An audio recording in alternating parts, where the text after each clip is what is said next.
अस्सलाम वालेकुम dear viewers. Shabana नवाज़ official YouTube channel जो तवसु सां तव्हां सां मुखातिब आहियूं। डियर कैंडिडेट्स, क्लास 6 जी सिंधी जे इख़्तिताम खां पोइ हाणे अॼु पाण जेको क्लास पढ़ंदासीं उहो आहे सिंधी सतें दर्जे जो किताबु।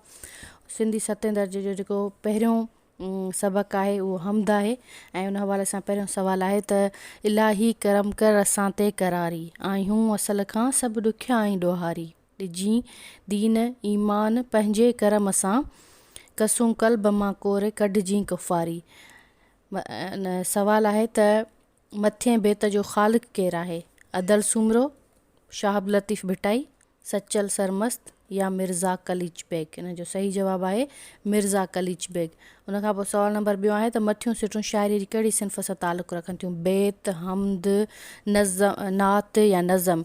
उन जो सही जवाबु आहे हमद, पर फ़नी हियत जे लिहाज़ खां उहो गज़ल आहे। मौज़ूआती हियत खां हमद आहे जो हुन में अलाह पाक जी तारीफ़ आहे, पर फ़नी हियत खां उहो गज़ल इन जे करे आहे जो इलाही करम कर असां ते करारी, आहियूं असल खां सभु ॾुखिया ऐं ॾोहारी। इहो थियो मतला। उन खां पोइ ॿिनि सिटुनि वारो पहिरीं लाइन आज़ादु ऐं पोइ वरी पहिरें सां हम काफ़िया। या ॾिजी दीन ईमान पंहिंजे करम सां, या आज़ादु, कसूं कल्ब मां कोरे कढिजी कुफ़ारी, करारी ॾोहारी कुफ़ारी हम काफ़िया। ठीकु। उन खां पोइ आहे त पाण सगुरन इल्म जो दरवाज़ो कंहिंखे सॼियो? हज़रत अली करम ला वजह, हज़रत उस्मान गनी रज़ी अल्लाह ताला अन्हु, हज़रत उमार रज़ी अल्लाह ताला अन्हु, हज़रत उमार यासिर रज़ी अल्लाह ताला अन्हु, या हज़रत बिलाल रज़ी अल्लाह ताला अन्हु। उन जो सही जवाबु आहे हज़रत अली करम ला वजह। मां इल्म जो शहर आहियां ऐं अली उन जो दरवाज़ो आहे। हुज़ूर पाक सल्लल्लाहु अलैहि वसल्लम इहो कौल हज़रत अली करम ला वजह जिन जे बारे में फ़रमायो। उन खां पोइ आहे त जंग बदर में क़ैद थी आयल पढ़ियल क़ैदियुनि खे पाण सगोरनि छा फ़रमायो? जंग कदर में जंग बदर में क़ैद थी आयल पढ़ियल क़ैदियुनि खे पाण सगोरनि फ़रमायो हो त अव्हां मां जेको क़ैदी 10 मुस्लमाननि खे लिखणु पढ़णु सेखारींदो उनखे आज़ादु कयो वेंदो। उन खां पोइ वरी आहे त इंसान ज़ात जो सभ खां वॾो मुअल्लिम केरु हो? हज़रत अली करम ला वजह, हज़रत मोहम्मद सल्लल्लाहु अलैहि वसल्लम, हज़रत उमार रज़ी अल्लाह ताला अन्हु, या हज़रत बिलाल रज़ी अल्लाह ताला अन्हु। उन जो सही जवाबु आहे त हज़रत मोहम्मद सल्लल्लाहु अलैहि वसल्लम इंसान ज़ात जो सभ खां वॾो मुअल्लिम हज़रत मोहम्मद सल्लल्लाहु अलैहि वसल्लम जिन आहिनि। हेठि ॾिनल लफ़्ज़नि जी माना लिखो। बखील माना कंजूस, मूज़ी, शुम। हाणे ही माना बि थींदो ऐं हम माना बि थींदो। कंजूस जो हम माना अचे, मूज़ीअ जो हम माना अचे, या शुम जो हम माना अचे, या बखील जो हम माना अचे। इन जी चारई इहे लफ़्ज़ साॻा आहिनि, हिक ॿिए जी हम माना में या माना में इस्तेमालु थी सघनि था। उन खां पोइ आहे बेदार माना ख़बरदार, सुजाग, जाॻियल, सान्या, परोड़, ॼाण, फ़हम, सुञाणप, वही, ख़ुदा ताला जो पैगाम, गुरूर, वॾाई, हठ, फ़ख़्र, शऊर, सम्झ, अकुल, सलीक़ो, सुध, ख़बर। इहा इन लाइ मां एतिरा लफ़्ज़ ॾिना आहिनि। हूअं बि लुग़त में बि आहे, पर इहा सुठी ॻाल्हि आहे त पंहिंजे ज़बान जे बारे में तव्हांखे एतिरी इंफॉर्मेशन हुअणु घुरिजे त हिकिड़े लफ़्ज़ जूं तव्हांखे 5 मानाऊं ख़बर हुअणु घुरिजनि त हिन जो ही सिनोनियम या हम माना थी सघे थो। उन खां पोइ आहे हेठि ॾिनल लफ़्ज़नि जा ज़िद लिखो। ऐं लफ़्ज़ आहे त आलिम, जाहिल, सच, कूड़, तरकी, तनज़ुली, बुलंदीअ जो जीअं पस्ती थींदो, तरकी, तनज़ुली, बदी, नेकी, जंग, अमुन, सही, ग़लति। अच्छा, मां हिन दफ़े ॾुखियनि लफ़्ज़नि जी माना या ज़िद उहे बसि हिन क्लास में गॾु हलाईंदी थी हलां, जो उन लाइ वरी अलॻि क्लास ठाहिजे, वरी कुझु शयूं मिस थी थियूं वञनि, त कोशिशि कई आहे त मतिलबु सॼी जेका एक्सरसाइज़ आहे उहा हल कंदी हलां। हज़रत इमाम अबू हनीफ़ा जो असुल नालो छा हो? नौमान बिन साबित, नौमान बिन अली, नौमान बिन सुफ़ियान, या नौमान अली। उन जो सही जवाबु आहे नौमान बिन साबित। दरसी किताब में मौजूदु इमाम अबू हनीफ़ा नसर जी कहिड़ी सिंफ़ सां तालुक़ु रखे थो? मकालो, सवाल नंबरी, ख़ाको, या कहाणी। इन जो सही जवाबु आहे ख़ाको। अच्छा, ही मां ईअं ई त नोट पॉइंट में ॾेई छॾियो त क़ुर शरीफ़ खे ॿियनि ॿोलियुनि में तर्जुमो करण जी इजाज़त बि इमाम अबू हनीफ़ा ॾिनी हुई। इमाम अबू हनीफ़ा इस्लामी कानून जेका सम्झाइण ॾिनी हुनखे छा सॾियो वञे थो? हदीस। इमाम अबू हनीफ़ा जा कौल फ़िक़्ह जाफ़रिया या हनीफ़ा फ़िक़्ह।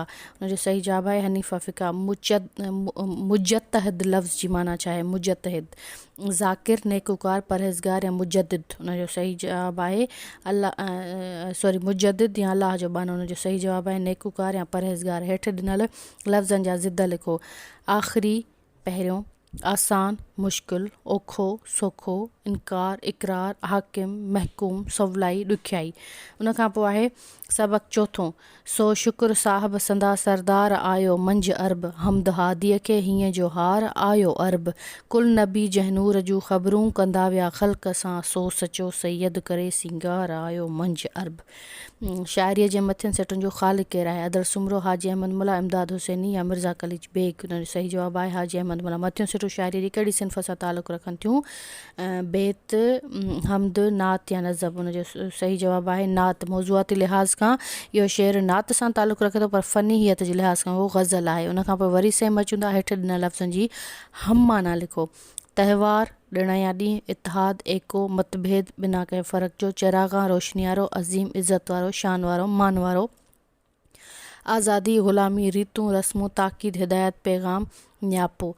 रईस ग़ुलाम अहमद ख़ान भुरगड़ी कॾहिं पैदा थिया? 1881, 1882, 1890 या 1830। उन जो सही जवाबु आहे 1881 में। रईस ग़ुलाम अहमद ख़ान भुरगड़ी काथे ॼा हो? हैदराबाद, टंडो आदम, डेंगाण, हालाणी।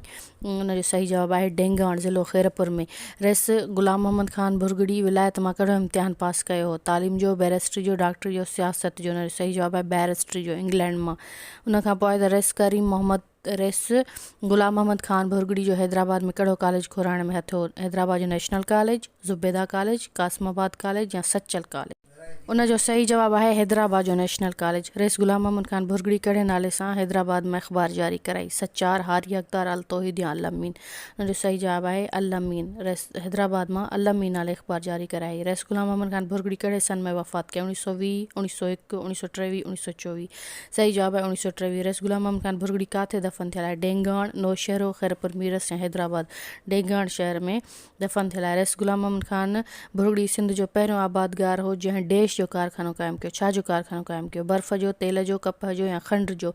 रईस ग़ुलाम अहमद ख़ान भुरगड़ी कपह जो कारखानो तयारु कयो, क़ाइमु कयो। ठीकु आहे। जंग उहद में पाण सगुरनि झंडो कहिड़े असाबीअ जे हवाले कयो? हज़रत अली करमला वजह, हज़रत हमज़ा रज़ी अल्लाह ताला, हज़रत उमैर बिन मुअस्सिब रज़ी अल्लाह ताला अन्हु या हज़रत मौसिब बिन उमैर रज़ी अल्लाह ताला अन्हु। जो सही जवाबु आहे हज़रत मुसब बिन उमैर रज़ी अल्लाह ताला अन्हु। जंग ख़ैबर में पाण सगुरनि झंडो कहिड़े असाबीअ जे हवाले कयो? हज़रत अली रज़ी अल्लाह ताला अन्हु, हज़रत हमज़ा रज़ी अल्लाह ताला अन्हु, हज़रत उमैर बिन मुसब या हज़रत मुसब बिन उमैर। त उन जो सही जवाबु आहे हज़रत अली करमला वजह। जंग उहद में हज़रत मुसब बिन उमैर ऐं खंदक में हज़रत ख़ैबर में हज़रत अली करमला वजह जे नाले जे हवाले कयो वियो हो न। हाणे वरी आहे हेठि ॾिनल लफ़्ज़नि जा ज़िद लिखो। घणाई, घणाई, थोराई, मोहबत, नफ़रत, आगाटी, पाछाटी, उताओं, हेठाओं, ख़ुशहाली, बदहाली। दरसी किताब में मौजूदु सबक़ इब्तिदाई तिबी इमदाद नसर जी कहिड़ी सिंफ़ सां तालुक़ु रखे थो? मकालो, सवा नंबरी, ख़ाको या कहाणी। उन जो सही जवाबु आहे मकालो। अच्छा, इन हवाले सां हिकिड़ी ॿी ॻाल्हि ॿुधाईंदी त 9th क्लास जो जेको लेसन आहे, 9th क्लास जो जेको सिंधी जो किताबु आहे, उन में जेको लेसन आहे तुर्त इलाज, हिते आहे तिबी इमदाद, हूअ आहे तुर्त इलाज। उहो इलाही मिलंदड़ जुलंदड़ आहे, उन में थोरो वधीक आहे, बाक़ी इहो ई साॻियो। माण्हू बेहोश थिए त छा कजे, नंग जो चकु लॻे त छा कबे, फस्ट एड जी पेती हमेशह साण रखिजे, अहिड़े क़िस्म जो लेसन आहे न। हेठियां लफ़्ज़नि जा ज़िद: बेहोश, बाहोश, पसंद, नापसंद, विकिरो, ख़रीद, मुआफ़ी, ग़लती, ओखो, सोखो। उन खां पोइ आहे सहप या बुर्दबारी मां छा मुराद आहे? सब्र करणु, कावड़ ॾियारींदड़ ॻाल्हियुनि ते गुसो न करणु या कावड़ ॾियारींदड़ ॻाल्हियुनि ते गुसो करणु। उन जो सही जवाबु आहे कावड़ ॾियारींदड़ ॻाल्हियुनि ते गुसो न करणु सहप या बुर्दबारी आहे। उमंग लफ़्ज़ जी माना छा आहे? आस, सॾु, उमीद, ख़्वाहिश, ख़्वाहिशुनि जो ढेर या चाह। उन जो सही जवाबु आहे उमीद या ख़्वाहिश। उमंग माना उमीद या ख़्वाहिश। राइटर ब्रदर्स जा असुल नाला छा आहिनि? विल्बर राइटर ऐं ओराल राइटर। राइटर ब्रदर्स कहिड़े मुल्क जा रहवासी आहे? चीन, अमेरिका, रशिया या चीन, रूस, रशिया या अमेरिका। उन जो सही जवाबु आहे राइटर ब्रदर्स अमेरिका मुल्क जा रहा कयो। राइटर ब्रदर्स खे हवाई जहाज़ ठाहिण जो कीअं ख़्यालु आयो? नंढपण में वालदेन खे हिकु रांदीको वठी ॾिनो हो जेको हवा में उॾामे पियो। उन खां पोइ खेनि ख़्यालु आयो त हिकु अहिड़ी मशीन ठाही वञे जेका हवा में उॾामे। अच्छा, उन खां पोइ आहे पाकिस्तानी क़ौमी एयरलाइन जो नालो छा आहे? एयरलाइन जो नालो छा आहे? PIN, ब्लू एयरलाइन, शाहीन या PIA। सही जवाबु आहे PIA, पाकिस्तान इंटरनेशनल एयरलाइन। होश मोहम्मद शीदी कहिड़े मीर जो हम असर हो? मीर सुबदार ख़ान, मीर फ़तेह अली ख़ान, मीर नवाज़ अली न्याज़ या मीर अकबर। टालपुर सही जवाब आहे मीर सुबदार खान। होश मोहम्मद शीदी या होशू मीर सुबदार खान जो टालपुर हो सॉरी हम असर हो। मीर सुबदार खान अंग्रेज़नि जो साथ छो ॾिनो? ख़ज़ाने जी लालच में, हुकूमत जे लालच में, पैसनि जी लालच में या इंग्लैंड मोकिलण जी लालच में? सही जवाब आहे इंग्लैंड जी लालच में। इमामगढ़ वारो क़िलो किथे आहे? दुबी, म्याणी, हैदराबाद, खैरपुर। खैरपुर मीरस में इमामगढ़ वारो क़िलो आहे। मीर शेर मोहम्मद खान टालपुर किथे जो हुक्मरान हो? खैरपुर, म्याणी, हैदराबाद या दुबी? सही जवाब आहे खैरपुर। होशू कहिड़ो तारीख़ी नारो हयो हो? मरवेसूं पर सिंध न ॾसियूं। होश मोहम्मद शीदीअ जो जनमु कॾहिं थियो? 1805, 1801, 1901 या 1802? होश मोहम्मद शीदी जो जनमु 1802 में थियो। कहिड़े अंग्रेज़ जर्नल होश मोहम्मद शीदीअ जे बहादुरीअ खे अखियुनि सां ॾिठो हुयो? Charles Napier, general John Jacob, general Dyer या sir Bartle Frere? General John Jacob ऐं जेको हुयो उनजी होश मोहम्मद शीदीअ जे बहादुरीअ खे अखियुनि सां ॾिठो हो ऐं उनजो चवणु हो त अच्छा इहो तव्हांखे बि ख़बर हूंदी आहे हिकिड़ो फिल्म ड्रामो बि PTV ते हलायो वियो होश मोहम्मद शीदीअ जी शहादत वारे ॾींहं ते।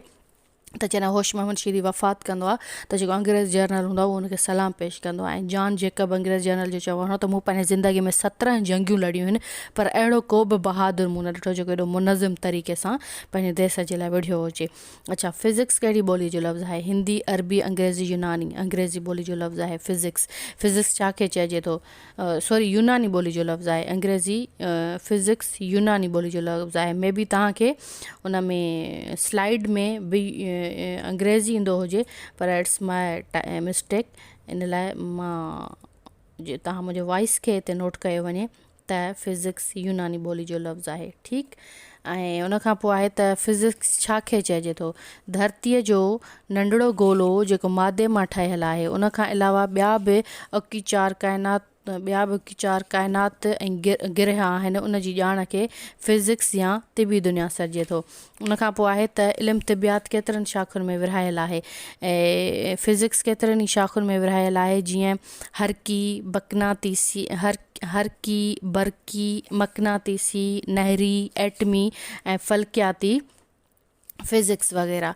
ठीकु आहे। उनखां पोइ वरी आहे त धरतीअ जो गोलो काइनात जो एको तमामु वॾो काइनात जो देश एको आहे? तमामु वॾो, तमामु नंढो, अच्छा नंढिड़ो या विचोलो? उनजो सही जवाबु आहे त नंढिड़ो। धरतीअ जो गोलो काइनात जो नंढिड़ो एको आहे। अच्छा फिज़िक्स ते अचूं था वरी। फिज़िक्स यूनानी ॿोलीअ जे लफ़्ज़ फिज़िको मां वरितल आहे जंहिंजी माना आहे फितरत सां लाॻापियल। उहा साइंस जेका मादी ऐं तवनाई जे गॾियल अमल बाबति ॼाण ॾे ऐं या दाइमी तवनाई पहुचाए उनखे फिज़िक्स चइबो आहे। फिज़िक्स जे कहिड़े साइंसदान नामियारे साइंसदान खे नोबेल इनाम सां नवाज़ियो वियो? डॉक्टर अब्दुल कदीर, doctor Abdul Salam, doctor summer मुबारक या डॉक्टर राफ़िया? उनजो सही जवाबु आहे doctor Abdul Salam. Doctor Abdul Salam physics जो मुस्लमान साइंसदान जिन खे नोबेल इनाम जहिड़े वॾे एवॉर्ड सां नवाज़ियो वियो। डॉक्टर अब्दुल कदीर खे संदसि ख़िदमतुनि जो एवाज़ कहिड़े एवॉर्ड सां नवाज़ियो वियो? हिलाल इम्तियाज़, निशान हैदर, तमग़ाए कारकर्दगी या हिलाल जुर्रत? डॉक्टर अब्दुल कदीर ख़ान खे हिलाल इम्तियाज़ जे एवॉर्ड सां नवाज़ियो वियो हुयो। ये हुयो पहिरियों से क्लास पंहिंजो 7 दर्जे जी जेका सिंधी हुई उन हवाले सां। इंशाल्लाह ॿियो क्लास बि जल्दी अपलोड कयो वेंदो। शबाना नवाज़ ऑफिशियल खे सब्सक्राइब न कयो आहे त सब्सक्राइब कंदा। क्लास पसंदि अचे त लाइक ज़रूरु कंदा। फर्दर क्लासिस जे लाइ ऐं सोशल स्टडी जी सीरीज़ बि इंशाल्लाह बहुत जल्द शुरू कई वेंदी ऐं सिंधी जे ॿियनि क्लासिस जे लाइ शबाना नवाज़ ऑफिशियल सां जुड़ियल रहंदा ऐं पंहिंजो ख़्यालु रखंदा। Wish U all the best, stay blessed. Thank you so much for your enough respect and support.